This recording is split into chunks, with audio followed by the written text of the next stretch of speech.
Hi,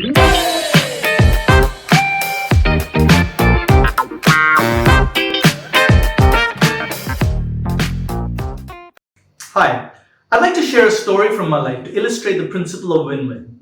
In 2005, I was working at HUL as a sales manager when I attended a leadership program run by a Singapore-based company called TWP. It had a big impact on me, and a few years later, when I was thinking about what I really wanted to do in life, I decided to call them up and ask them if I could set up an Indian office for them. And they were also interested in the idea, and the fixed salary we agreed upon at the time was what I was earning at HUL at the time, which was about 25 lakhs. But in 2009, the financial crisis hit the training industry and they made huge losses and decided not to set up an office in India.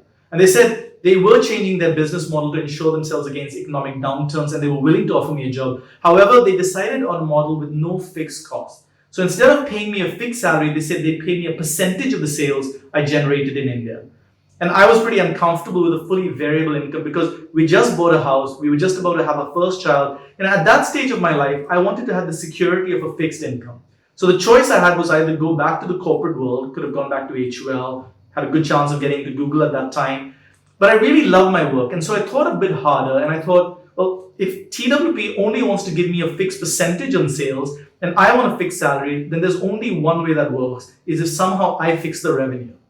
Fixed revenue multiplied by fixed percentage is equal to fixed salary, right? So I went to our biggest client at the time, the Aditya Birla Group, and I asked them if they would be willing to commit to buying a certain amount of training from us in the following year. And they were like, well, why should we commit? If we want the training, we'll buy it. If we don't, we won't. Why should we commit today? So I asked them, what can I give you that would be valuable enough to you that you would be willing to make a commitment today? I'm willing to do additional free workshops, free coaching, whatever you want. And they said, listen, we don't want to take advantage of you by asking you to do free stuff. We've already decided to purchase your programs next year. It's been decided in the internal budget. But we will give you a firm commitment. If you commit to us, that you will give us our first choice of trainers on our first choice of dates. Sometimes you say this trainer is not available or that date is not available. And this has been happening for years now. So if you can give us that commitment, then we'll give you a commitment for the workshops today. And I was like, okay, that's interesting.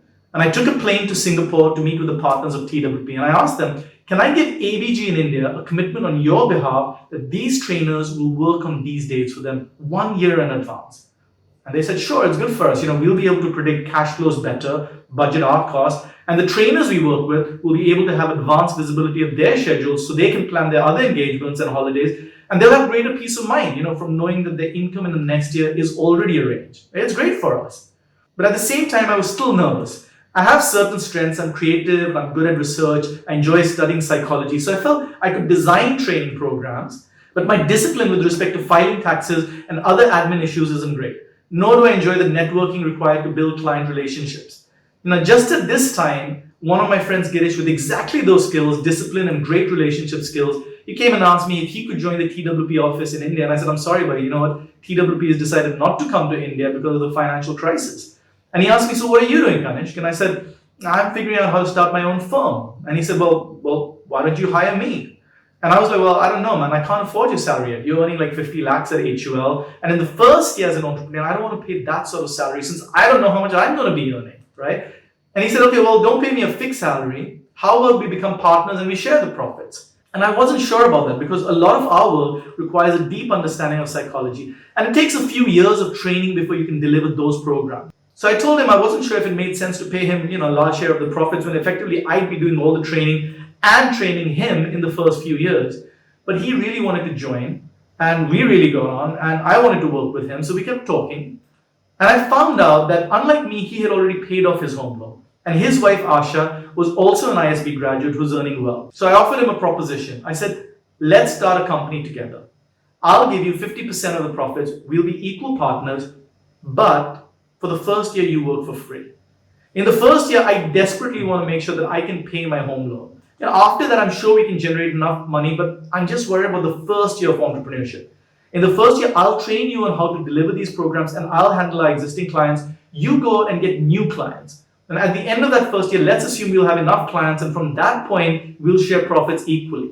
And he thought about it and he said, okay. So at the end of these conversations, this is what happened. ABG got their first choice of trainers on their first choice of dates without paying anything extra. They were willing to sign a contract committing to workshops that they had already decided internally to go ahead with. Girish got to own his own company, doing the work that he really loves. He's the one who named it Stillwater. And a few years ago, he was the highest rated professor in every competency at term for at ISB. He loves the work he does. He was able to support himself through the first year because Asha was earning well and he had no home loan repayments. And TWP got access to the growing dynamic Indian market. They've earned millions of dollars here over the last 10 years with no risk, no admin, no incorporation hassle, no taxation issues. They had someone on the ground that they could trust with their reputation. And when I did the calculation, I realized I was going to earn 73 lakhs in my first year as an entrepreneur, guaranteed. Now, this was almost a 3-time increase in what I was earning from 25 lakhs to 73 lakhs. Normally, the first year of entrepreneurship is the hardest. You have to save money, bootstrap, run down your savings. But I was able to start the business with a lot of financial security and peace of mind. But the conversations I had were not obvious. The obvious negotiation with TWP is to ask them to commit at least some component of fixed salary. The obvious negotiation with ABG was to negotiate at least a commitment on a certain number of workshops. The obvious negotiation with Girish was to negotiate a higher profit share for myself, 60-40, 55-45, something like that. But here, everybody got what they wanted without giving up anything that was important to them. And the only way it's possible to achieve that is to have deeper exploratory conversations, to really understand what are other people's objectives, what are their constraints, what are their desires, what are their fears. TWP didn't care about how much they paid me. If I generate 10 crores of revenue, they'll pay me 1 crore.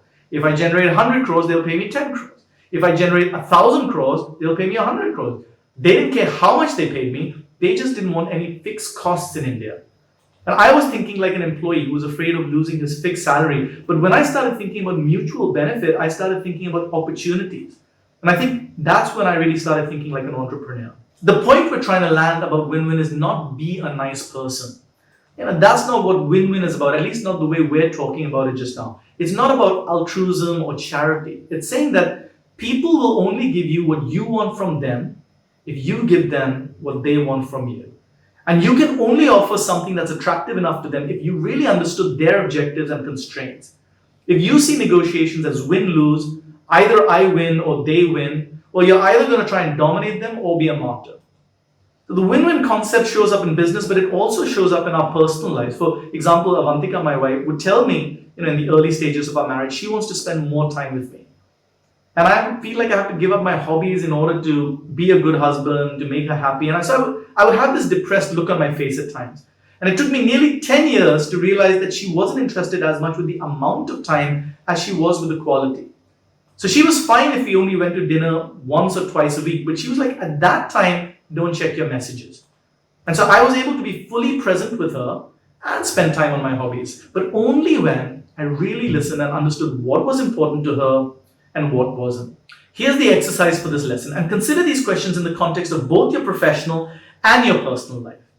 Where are you being a martyr, giving up what you want for others? Where are you dominating others, pressurizing them to do what you want?